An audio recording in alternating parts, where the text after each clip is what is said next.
அஸ்ஸலாமு அலைக்கும். பிரியாணி எல்லாருக்குமே ஃபேவரட்டான ஃபுட்டு. அப்படிப்பட்ட பிரியாணியை தான் நான் இப்போ செய்ய போகிறேன். என்னோடய ஃபேவரட் டிஷ்ஷும் பிரியாணி தான். பிரியாணியை பிடிக்காதவங்க யாரும் இருக்க மாட்டாங்க. வாங்க எப்படி செய்கிறதுன்னு பார்க்கலாம். பிரியாணி அரிசி 2.5 டம்ளர் எடுத்துக்கலாம். நான் 2.5 டம்ளர் பிரியாணி அரிசி எடுத்திருக்கேன். அதை நல்லா 2 நடை வாஷ் பண்ணி கொஞ்சம் நேரம் ஊற வச்சிடலாம். நிறைய டைம் பிரியாணி செய்வாங்க, ஆனால் சில பேருக்கு பிரியாணி சரியாகவே அமையாது, டேஸ்ட்டாகவும் இருக்காது. நான் சொல்கிற மெத்தடில் நீங்கள் பிரியாணி செய்யுங்க, கண்டிப்பாக அதே டேஸ்ட்டு உங்களுக்கு வரும். நான் இப்போது 1 கிலோ சமைக்கிற மாதிரி ஒரு பெரிய தவா எடுத்திருக்கேன். ஆயில், நெய் ஆட் பண்ணிக்கலாம். இது கூட 4 ஏலக்காய், 4 கிராம் 2 பட்டை சேர்த்துக்கலாம்.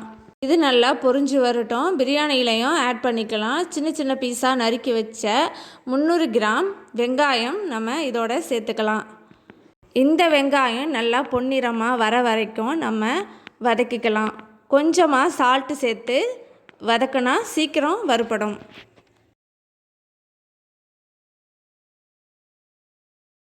இப்போ நம்ம ஆல்ரெடி அரைச்சி வச்சுருந்த இஞ்சி பூண்டு பேஸ்ட்டை இதோட கொஞ்சம் சேர்த்துக்கலாம்.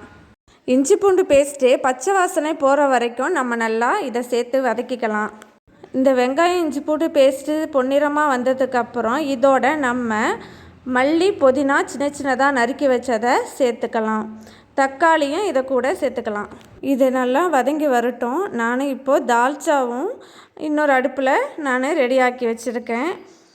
பிரியாணிக்கு தால்ச்சா செம்ம காம்பினேஷனாக இருக்கும். வெங்காயம் தக்காளி நல்லா வதங்கிடுச்சு. நான் ஆல்ரெடி சிக்கனு மசாலா தடவி ஒரு 1 ஹவர் ஊற வச்சு வறுத்து வச்சுருக்கேன். லைட்டாக வறுத்து வச்சுருக்கேன், ரொம்ப பாயில் பண்ணாமல். அந்த மாதிரி நம்ம பிரியாணி செஞ்சோன்னா இன்னும் கிறிஸ்பியாக நல்லாயிருக்கும் சாப்பிட்றதுக்கு. சிக்கனை பச்சையாக போகிறத விட லைட்டாக வறுத்து போட்டு சாப்பிட்டா இன்னும் டேஸ்ட்டாக இருக்கும்.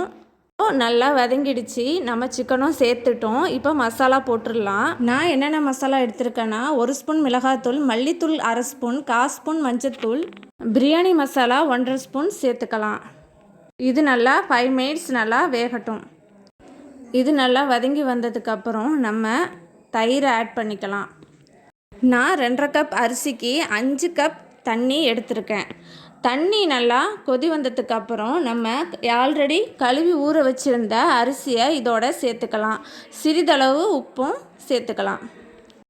இந்த தண்ணி அரிசியும் நல்லா 10 நிமிஷம் கொதி வந்ததுக்கப்புறம் நம்ம தம் போட்டுடலாம். நீங்கள் சிக்கனை வறுத்து இந்த மாதிரி பிரியாணி செய்யும்போது குழந்தைங்க ரொம்ப விரும்பி சாப்பிடுவாங்க. நீங்கள் ட்ரை பண்ணி பாருங்கள். 20 மினிட்ஸ் நம்ம தம் போட்டதுக்கப்புறம் நெய்யில் குட்டி குட்டியாக நறுக்கி வச்சுருந்த பாதாம் முந்திரியை அதோட சேர்த்துக்கலாம். அவ்வளோதாங்க, நம்ம எதிர்பார்த்த மாதிரி பிரியாணி ரெடி ஆகிடுச்சி. பாருங்கள், பார்க்கவே எவ்வளோ அருமையாக இருக்குது.